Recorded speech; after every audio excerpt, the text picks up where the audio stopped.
اعوذ باللہ من الشیطان الرجیم، بسم اللہ الرحمن الرحیم۔ آیت نمبر 145 کو ہم نے پچھلی ریکارڈنگ پہ ختم کیا تھا، لیکن اس کا چھوٹا سا ایک جز رہ گیا تھا، تو اس کا آغاز میں آیت نمبر 145 کے آخری حصے ہی سے کر رہی ہوں۔ وَلَئِنِ اتَّبَعْتَ أَهْوَاءَهُمْ وَلَئِنِ اتَّبَعْتَ أَهْوَاءَهُمْ مِنْ بَعْدِ مَا جَاءَكَ مِنَ الْعِلْمِ إِنَّكَ إِذًا لَمِنَ الظَّالِمِينَ، اور البتہ اگر آپ نے پیروی کی ان کی خواہشات کی اس کے بعد کہ پہنچا آپ کے پاس علم، بے شک اس صورت میں آپ کا شمار ظالموں میں ہوگا۔ رب کریم فرما رہا ہے اپنے پیارے حبیب سے کہ وحی الہی کے ذریعے رب کریم کا علم حق کی صورت میں آپ کے پاس پہنچ چکا۔ رب کریم نے آپ کے اور آپ کی امت کے لیے تا قیامت تک کے مسلمانوں کے لیے خانہ کعبہ کو قبلہ مقرر کر دیا۔ یہ حق کی صورت میں رب کی وحی جو ہے وہ آپ کے پاس پہنچی، آپ اس پر جمے رہیں، کیونکہ رسول اللہ تبارک و تعالیٰ کا رسول ہونے کی حیثیت سے آپ صلی اللہ علیہ وآلہ وسلم کا یہ کام نہیں ہے کہ آپ لوگوں کو راضی کرتے پھریں یا کچھ لو اور کچھ دو کے اصول پر سمجھوتا کریں۔ آپ صلی اللہ علیہ وآلہ وسلم کا کام یہ ہے کہ جو علم اللہ تبارک و تعالیٰ کے ذریعے آپ تک پہنچا ہے، آپ صلی اللہ علیہ وآلہ وسلم اس پر سختی سے کاربند رہیں۔ ظالم ہونے کا خطاب دراصل امت کو ہے۔ اللہ کا رسول بھلا وحی الہی کو کیسے نظر انداز کر سکتا ہے؟ اللہ کے رسول کی وساطت سے رب کریم نے یہاں امت کو تنبیہ کی ہے کہ اللہ تبارک و تعالیٰ کے رسول کے ذریعے جو حکم تمہیں مل رہا ہے اس پر پورا یقین رکھو، اس کے مطابق عمل کرو۔ اگر تم نے یہود یا کسی اور کو بھی خوش کرنے کی کوشش میں اللہ تبارک و تعالیٰ کے حکم سے منہ موڑا تو بے شک تمہارا شمار ظالموں میں ہوگا۔ آیت نمبر 146 ہے، الذین آتیناہم الکتاب یعرفونہ کما یعرفون ابناءہم وَإِنَّ فَرِيقًا مِّنْهُمْ لَيَكْتُمُونَ الْحَقَّ وَهُمْ يَعْلَمُونَ، اور وہ لوگ جنہیں ہم نے دی ہے کتاب وہ پہچانتے ہیں اس کو جیسے وہ پہچانتے ہیں اپنے بیٹوں کو۔ وَإِنَّ فَرِيقًا، اور بے شک ایک گروہ ان میں سے ہے البتہ جو چھپاتا ہے حق کو اور وہ جانتے ہیں۔ یہاں رب کریم یہ بتا رہا ہے، یہ واضح فرما رہا ہے رب کریم کہ یہود کو اپنی کتاب تورات کے ذریعے خانہ کعبہ کو مسلمانوں کا یا آخری نبی کا قبلہ ہونے کا پورا علم ہے۔ عربوں میں محاورہ ہے کہ جس چیز کے متعلق انہیں کسی قسم کا شک و شبہ نہ ہو تو اس کے لیے وہ یوں کہتے ہیں کہ ہم اس بات کو یوں پہچانتے ہیں جیسے ہم اپنے بیٹے کو۔ حضرت عبداللہ بن سلام رضی اللہ تعالیٰ عنہ جو اسلام لانے سے پہلے یہود کے بہت بڑے عالم تھے، انہوں نے حضرت عمر رضی اللہ تعالیٰ عنہ کو بتایا کہ ہم رسول پاک صلی اللہ علیہ وآلہ وسلم کو اپنے بیٹوں سے بھی زیادہ پہچانتے ہیں، کیونکہ ہماری کتاب میں ان کے متعلق جو بشارت اور جو علامات بیان کی گئی تھیں وہ بالکل آپ صلی اللہ علیہ وسلم میں موجود ہیں۔ بیٹے میں تو انسان شک کر سکتا ہے کہ شاید بیوی نے خیانت کی ہو، مگر آپ صلی اللہ علیہ وآلہ وسلم کے بارے میں انہوں نے کہا، حضرت عمر رضی اللہ تعالیٰ عنہ سے عبداللہ بن سلام رضی اللہ تعالیٰ عنہ نے کہا کہ آپ صلی اللہ علیہ وسلم کے بارے میں ہمیں کوئی شک نہیں ہو سکتا۔ آپ صلی اللہ علیہ وآلہ وسلم کی علامات اور صفات ہماری کتاب میں موجود ہیں، اور آپ صلی اللہ علیہ وآلہ وسلم کو دیکھتے ہی ہم نے پہچان لیا کہ آپ ہی نبی برحق ہیں۔ آیت نمبر 147 میں یہی سلسلہ کلام آگے چل رہا ہے، الحق من ربک فلا تکونن من الممترین، یہ حق ہے آپ کے رب کی طرف سے تو آپ کبھی بھی اس میں شک کرنے والوں میں شامل نہ ہوں۔ یہ حق ہے آپ کے رب کی طرف سے تو آپ شک کرنے والوں میں شامل نہ ہوں۔ تو رب کریم فرما رہا ہے یہ حق ہے، یعنی تمہارے رب کی طرف سے حق ہے۔ تحویل قبلہ کا حکم جو ہے وہ آپ کے رب کی طرف سے حق ہے۔ اس پر جم جائے، اس کے متعلق ہر کسی قسم کے شک و شبہ میں نہ پڑیں۔ یہ بات دراصل تمام مسلمانوں سے کہی جا رہی ہے کہ اس بارے میں کوئی شک و شبہ، کسی قسم کا کوئی شک و شبہ اپنے پاس نہ آنے دیں۔ یہ حکم آپ کے رب کی طرف سے برحق ہے۔ آیت نمبر 148 ہے، وَلِكُلٍّ وِجْهَةٌ هُوَ مُوَلِّيهَا فَاسْتَبِقُوا الْخَيْرَاتِ أَيْنَمَا تَكُونُوا يَأْتِ بِكُمُ اللَّهُ جَمِيعًا إِنَّ اللَّهَ عَلَى كُلِّ شَيْءٍ قَدِيرٌ۔ اور ہر امت کے واسطے ایک سمت ہے اور وہ منہ پھیرنے والے ہیں اس کی طرف، یعنی ہر امت ایک سمت کی طرف اپنا رخ کرتی ہے۔ فَاسْتَبِقُوا الْخَيْرَاتِ، پس تم نیکیوں میں سبقت لے جاؤ۔ اَيْنَمَا تَكُونُوا، جہاں کہیں بھی تم ہوگے، یأتی بکم اللہ جمیعا، اللہ تبارک و تعالیٰ تمہیں لے آئے گا اکٹھا کر کے۔ ان اللہ علی کل شیء قدیر، بے شک اللہ تبارک و تعالیٰ ہر چیز پر قدرت رکھنے والا ہے۔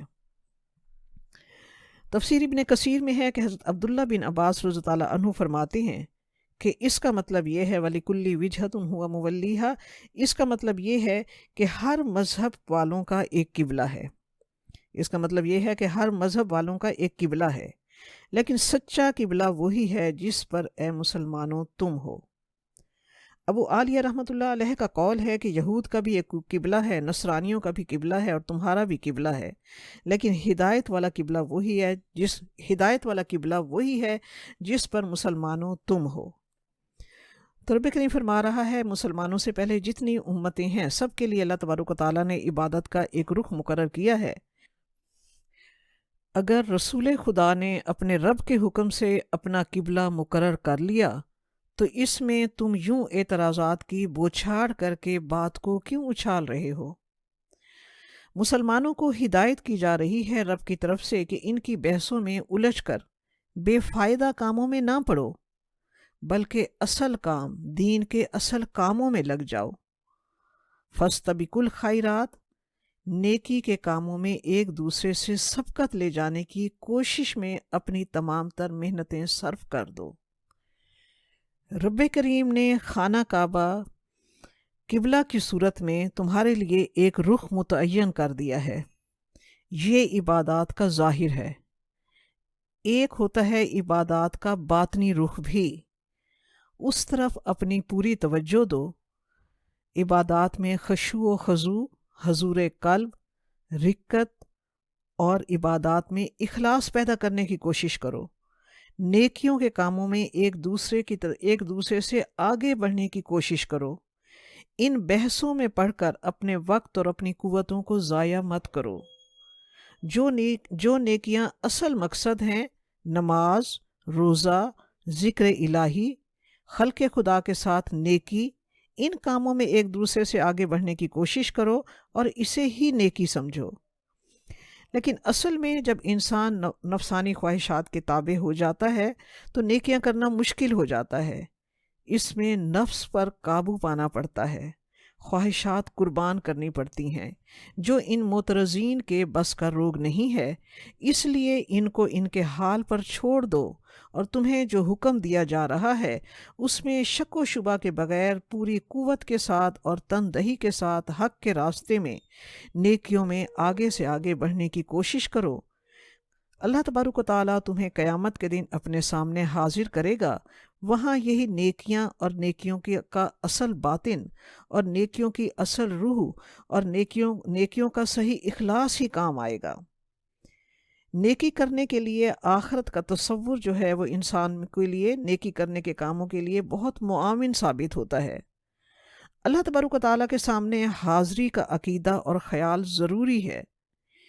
جب کسی کو کامل یقین ہوگا رب کے آگے جواب دہی کا تو نیکی کرنا اس کے لیے آسان ہوگا۔ آیت نمبر 149 اور 150 کو ہم اکٹھا لیں گے۔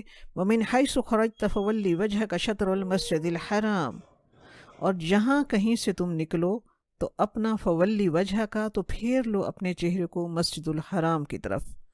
وَإِنَّهُ لَلْحَقُّ مِنْ رَبِّكَ، اور بے شک وہ البتہ حق ہے آپ کے رب کی طرف سے۔ وَمَا اللَّهُ بِغَافِلٍ عَمَّا تَعْمَلُونَ، اور نہیں ہے اللہ تبارک و تعالیٰ اس سے غافل جو عمل تم کرتے ہو۔ آیت نمبر 150 ہے، وَمِنْ حَيْثُ خَرَجْتَ فَوَلِّ وَجْهَكَ شَطْرَ الْمَسْجِدِ الْحَرَامِ، اور جہاں کہیں سے بھی تم نکلو تو پھیر لو اپنا چہرہ مسجد الحرام کی طرف۔ وَحَيْثُ مَا كُنْتُمْ فَوَلُّوا وُجُوهَكُمْ شَطْرَهُ، اور جہاں کہیں بھی تم ہو تو پھیر لو اپنے چہروں کو اس کی طرف۔ لِأَلَّا يَكُونَ لِلنَّاسِ عَلَيْكُمْ حُجَّةٌ، تاکہ نہ ہو لوگوں کے لیے تمہارے خلاف کوئی حجت۔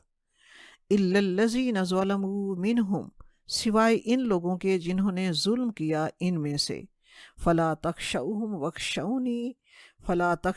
وَاخْشَوْنِي وَلِأُتِمَّ نِعْمَتِي عَلَيْكُمْ وَلَعَلَّكُمْ تَهْتَدُونَ، تو نہ تم ڈرو ان سے اور ڈرو مجھ سے۔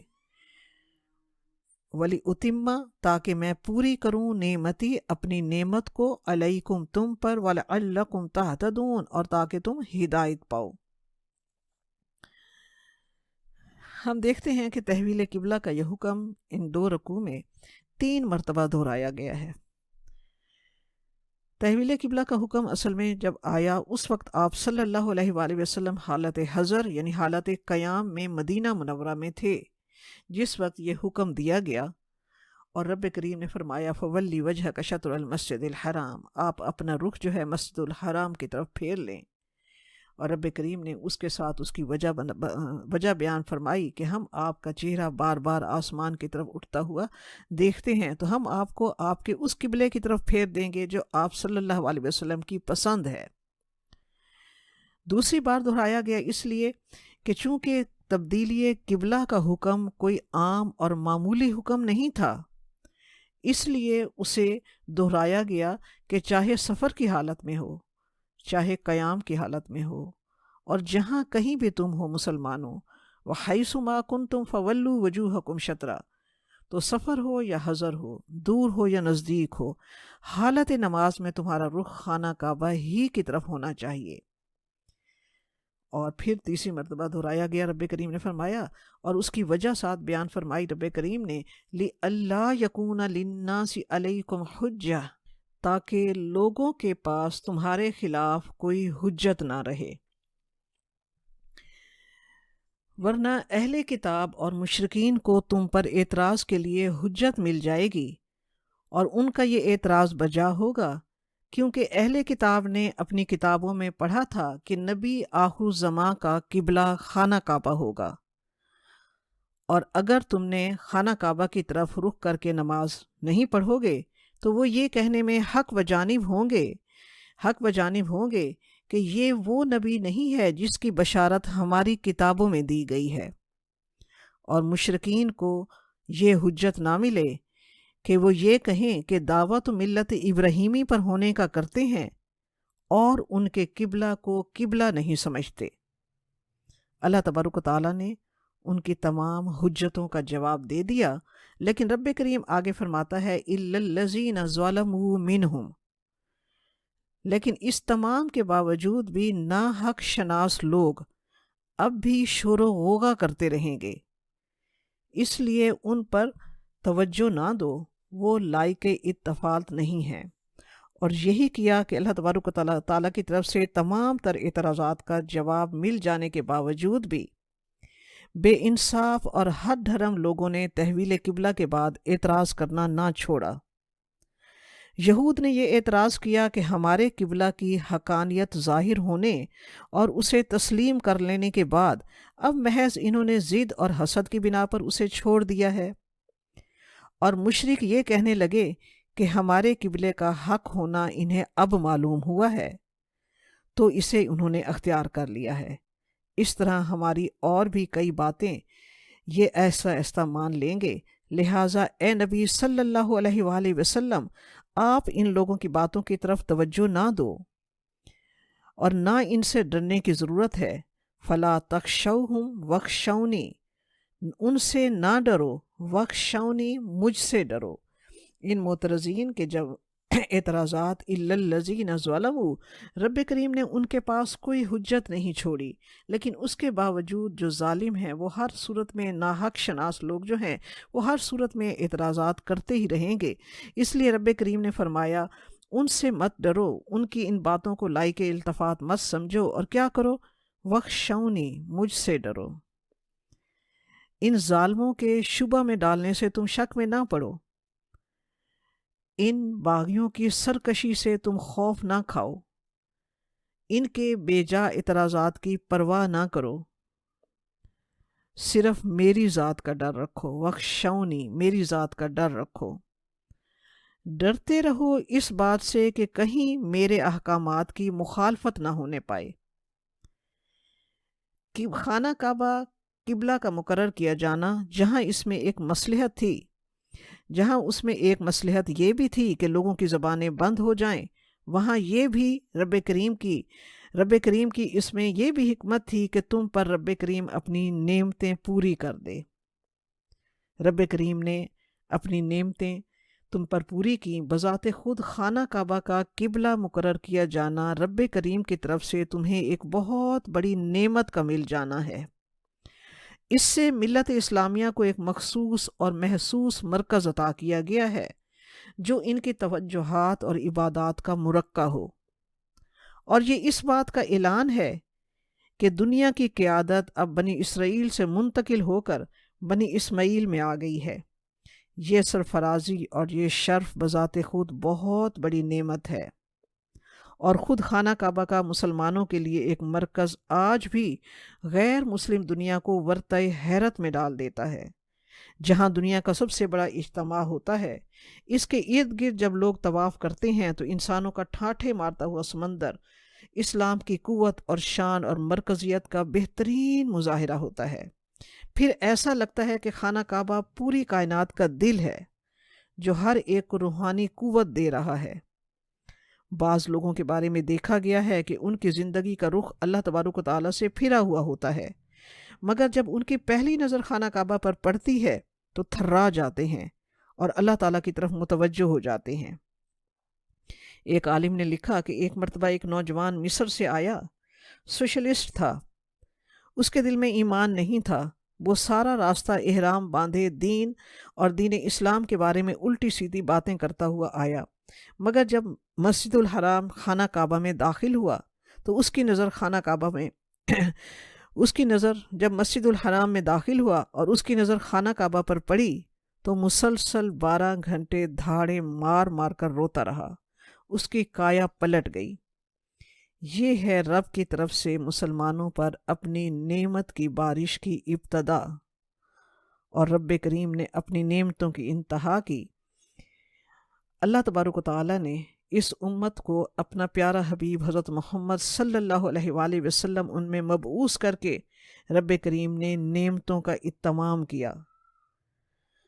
آیت نمبر 151 میں رب کریم فرماتا ہے کما ارسلنا فیکم رسولا منکم، جیسا کہ بھیجا ہم نے تم میں سے ایک رسول تم میں، یتلو علیکم آیاتنا، وہ تلاوت کرتا ہے تم پر ہماری آیات، ویزکیکم، اور تمہارا تزکیہ کرتا ہے، ویعلمکم الکتاب والحکمہ، اور وہ سکھاتا ہے تم کو کتاب اور حکمت، وَيُعَلِّمُكُم مَّا لَمْ تَكُونُوا تَعْلَمُونَ، اور تمہیں وہ سکھاتا ہے جو تم نہیں جانتے تھے۔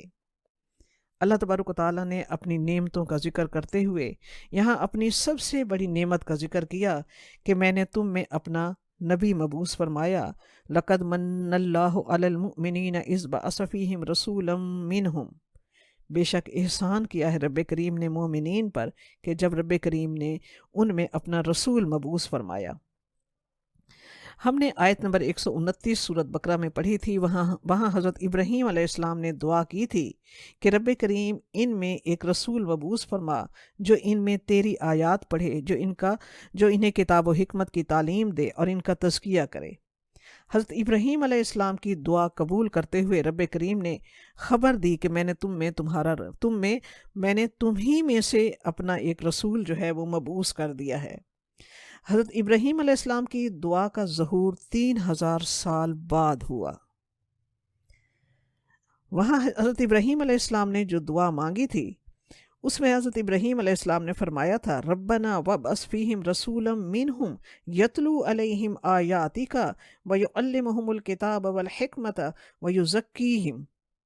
تو رب کریم نے یہاں فرمایا کہ ہم نے بھیج دیا ہے تمہیں اپنا رسول، لیکن یہاں ان کے رسول کے فرائض کی ترتیب کو رب کریم نے تھوڑا، رب نے، ظاہر ہے رب زیادہ جانتا ہے اپنے رسولوں سے بھی، تو رب کریم نے نبی کے فرائض کی ترتیب میں تھوڑی سی تبدیلی کر دی۔ یتلو علیہم آیاتی تو پہلی ہی ترتیب ہے، لیکن اس کے بعد رب کریم نے یزکیکم کا ذکر کیا کہ وہ تمہارا تزکیہ کرتا ہے، اور اس کے بعد وہ تمہیں کتاب اور حکمت سکھاتا ہے۔ تو ظاہری بات ہے حضرت ابراہیم علیہ السلام، حضرت اسماعیل علیہ السلام کی جو بات تھی وہ بھی غلط نہیں تھی، مگر رب زیادہ جانتا ہے، اس لیے کہ تزکیہ پہلے ضروری ہے۔ تزکیہ کا مطلب ہوتا ہے پاک کرنا، تعلیم و تربیت کرنا، سنوارنا۔ برتن پاک ہوگا تو جو چیز ڈالی جائے گی پاک ہوگی، برتن ناپاک ہوگا تو برتن ناپاک ہوگا تو پاک چیز بھی جب اس میں ڈالی جائے گی تو ناپاک ہوگی۔ تو تعلیم و حکمت سکھانے سے پہلے نفس کا تزکیہ رب کریم کے نزدیک بہت ضروری ہے۔ تو یہاں ہم نے یہ آیت پیچھے بھی پڑھی، آیت نمبر 129 میں، اس میں بھی رب کریم نے، اس میں بھی یہی تھا کہ نبی کا پہلا فرض جو ہے وہ یتلو علیکم آیاتنا، کہ میرا نبی جو ہے وہ تمہیں تعلیمات آیات کرتا ہے، تم پر اپنی آیات پڑھ کر سناتا ہے۔ تو اللہ تعالیٰ کی کتاب کی آیات کو پڑھنا بھی ایک تعلیم ہے، سب سے پہلا فرض ہے، قرآن پاک کا پہلا حق ہے، کہ جس طرح حضرت جبرائیل علیہ السلام نے رسول پاک صلی اللہ علیہ وآلہ وسلم کو قرآن پاک سنایا، بالکل اسی طرح ان کے قلب مبارک میں اتارا۔ جس طرح حضرت جبرائیل علیہ السلام نے قرآن پاک کو رسول پاک صلی اللہ علیہ وآلہ وسلم کے قلب مبارک پر اتارا، اللہ کے پیارے رسول حضرت محمد صلی اللہ علیہ وآلہ وسلم نے بالکل ویسے ہی پڑھ کر صحابہ کرام رضی اللہ تعالیٰ عنہم کو سنایا، اور وہ نسل در نسل ہم تک پہنچا۔ قرآن پاک کا تا قیامت یہ حق ہے کہ اس کی آیات کی صحیح تلاوت، صحیح مخارج کے ساتھ، عربی لہجے میں، خوش الحانی کے ساتھ، تمام آیات کی صفات اور تجوید کے تمام اصولوں کو مد نظر رکھ کر کرنی چاہیے۔ تلاوت کا مطلب صرف اس کو ناظرے بے سمجھے پڑھ لینا نہیں ہے، بلکہ تلاوت کا مطلب اس کا فہم بھی دل میں اتارنا ہے۔ تو قرآن پاک کا یہ حق ہے کہ اس کو سمجھ کر صحیح مخارج کے ساتھ اور صحیح ادائیگی کے ساتھ اس کو، ناظرے بھی اگر پڑھنا ہے تو اس کو صحیح ادائیگی کے ساتھ پڑھے۔ اور رب کریم نے اس کی بہت فضیلت رکھی ہے کہ فرمایا رسول پاک صلی اللہ علیہ وسلم نے کہ قرآن پاک کو خوبصورتی اور مہارت کے ساتھ پڑھنے والوں کا انجام قیامت کے دن انبیاء اور ملائکہ کے ساتھ ہوگا۔ پھر کتنی خوش نصیبی ہے جنہیں رب کریم خوش الحانی کے ساتھ قرآن پاک پڑھنے کی سعادت نصیب فرماتا ہے، اور رب کریم سعادت انہیں نصیب فرماتا ہے جو دل میں طلب رکھتے ہیں، اس کے لیے محنت کرتے ہیں، توجہ صرف کرتے ہیں، وقت دیتے ہیں، تو رب کریم پھر ان کو یہ صلاحیت عطا کر دیتا ہے۔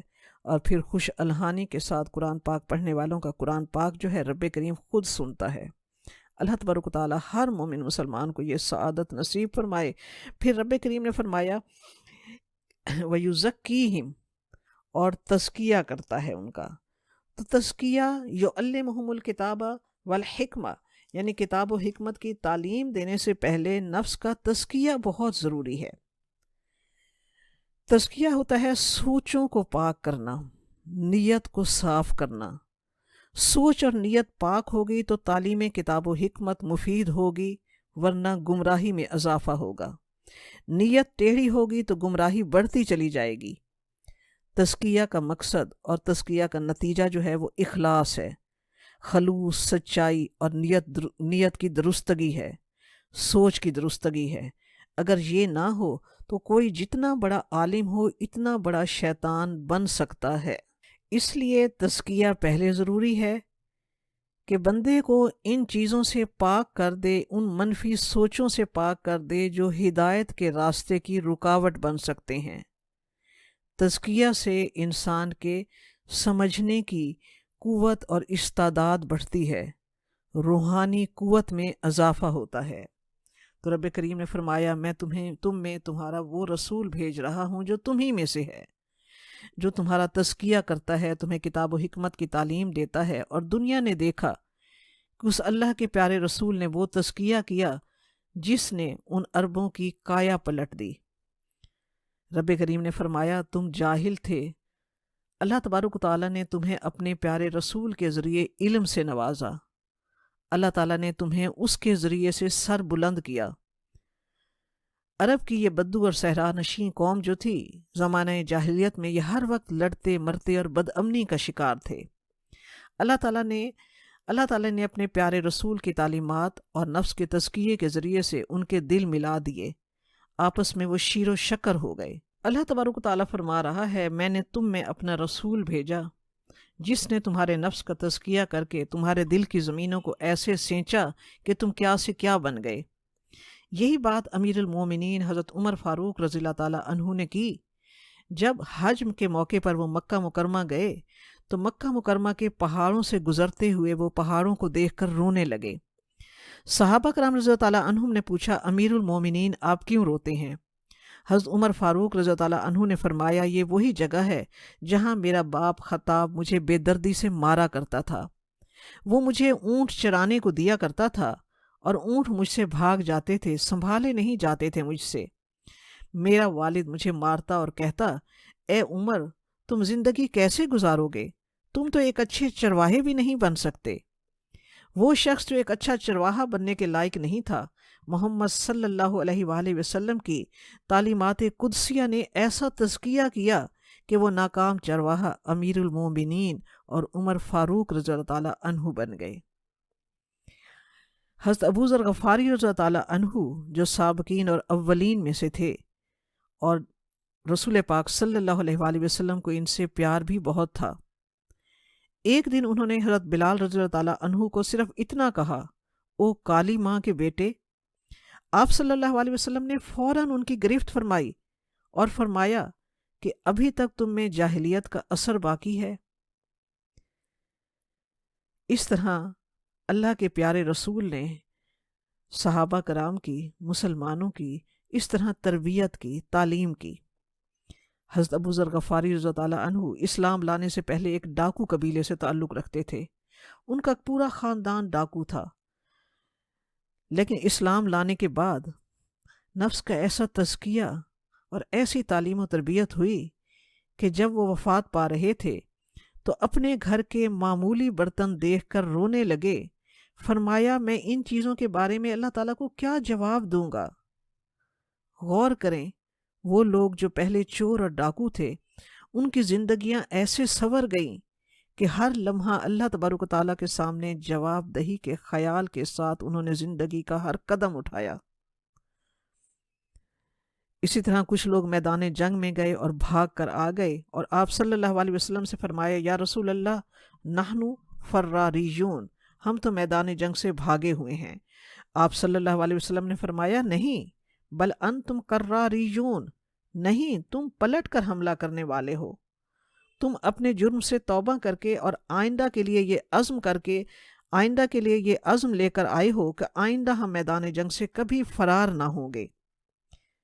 سوچیں آپ صلی اللہ علیہ وآلہ وسلم نے کیسے ٹوٹی ہوئی شخصیتوں کو جوڑا، جو اندر سے بکھر گئے تھے انہیں کیسے سمیٹا، کہ جو بعد میں بدری قوت بن کر میدان جنگ میں ایسے اترے کہ ہمیشہ فتح یاب ہو کر وہ واپس آئے۔ وَيُعَلِّمُكُمُ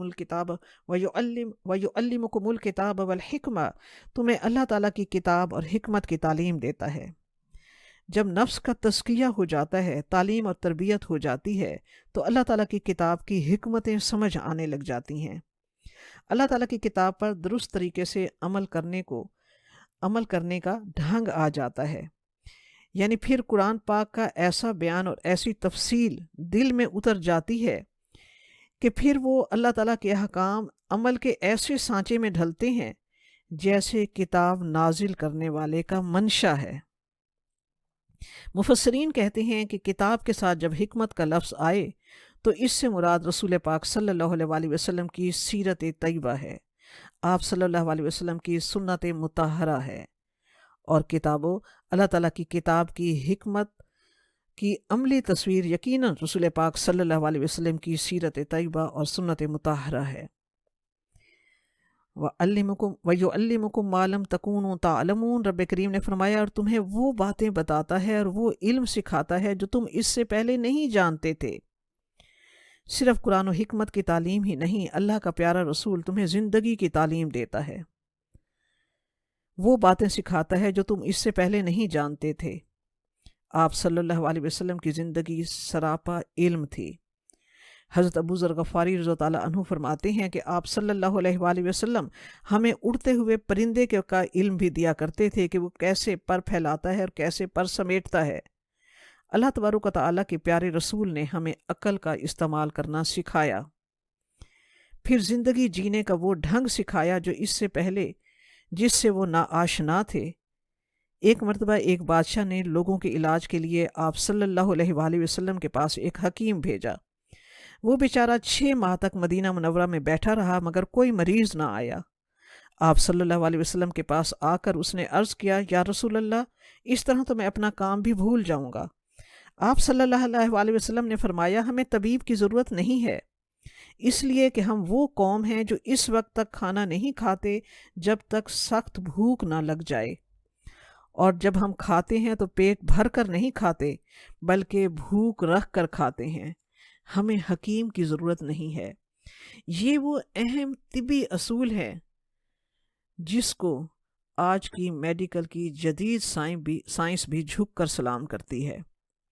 بخاری شریف میں آپ صلی اللہ علیہ وسلم کی حدیث مبارکہ سنیے، یکرہ النوم قبل صلاۃ العشاء وکان یکرہ الکلام بعد صلاۃ العشاء۔ بخاری شریف کی حدیث ہے، کان رسول اللہ صلی اللہ علیہ وآلہ وسلم یکرہ النوم قبل صلاۃ العشاء وکان یکرہ الکلام بعد صلاۃ العشاء۔ رسول پاک صلی اللہ علیہ وآلہ وسلم نماز عشاء سے پہلے سونا ناپسند فرماتے تھے اور نماز عشاء کے بعد بات چیت کرنا ناپسند فرماتے تھے۔ غور کیجئے، اگر نماز عشاء کے بعد سو جائیں تو صبح 3-4 بجے آنکھ خود بخود کھل جاتی ہے۔ اس وقت نیند سے بیدار ہونا صحت و تندرستی کے لیے اور صبح کی عبادات کے لیے کتنی بڑی نعمت ہے۔ صبح جب پاؤں پھٹتی ہے، اذان ہوتی ہے تو درختوں اور پودوں کا سانس لینے کا عمل تبدیل ہو جاتا ہے۔ درخت اور پودے رات بھر کاربن ڈائی آکسائیڈ خارج کرتے ہیں، صبح پاؤں پھٹتے ہی آکسیجن خارج کرنا شروع کر دیتے ہیں۔ رب کریم نے قرآن پاک میں فرمایا، وَالصُّبْحِ اِذَا تَنَفَّسَ، جب صبح سانس لینا شروع کرتی ہے۔ تو پاؤں پھٹنے کا یہ وقت اور رب کی رحمتوں کے نزول کا یہ وقت، اگر انسان آکسیجن کے بغیر تنگ بند کمروں میں سوئے ہوئے گزار دے اور صبح کی ان تمام تر رحمتوں اور صبح کی اس تمام تر تقدس سے محروم رہ جائے تو یہ آپ صلی اللہ علیہ وسلم کی تعلیمات سے ناآشنائی ہے۔ اللہ تعالیٰ کی رحمت کا سب سے زیادہ نزول پاؤں پھٹنے سے پہلے شروع ہوتا ہے، تہجد کے وقت سے طلوع آفتاب تک رہتا ہے، یہ اس کی رحمت کا بہترین وقت ہے۔ تو جو وقت عبادت کا ہے آج کی نسل وہ اندر بند کمروں میں سو کر گزارتی ہے، اور جو وقت سونے کا ہے وہ رات کو اپنے فضول کاموں میں گزارتی ہے۔ اللہ تبارک و تعالیٰ ہمیں اپنے پیارے رسول کی تعلیمات جو اللہ تبارک و تعالیٰ نے ان کے ذریعے ہم تک بھیجی ہیں اسے صحیح طور پر پڑھنے، اسے سمجھنے اور اس پر عمل کرنے کی توفیق عطا فرمائے۔ آمین ثم آمین۔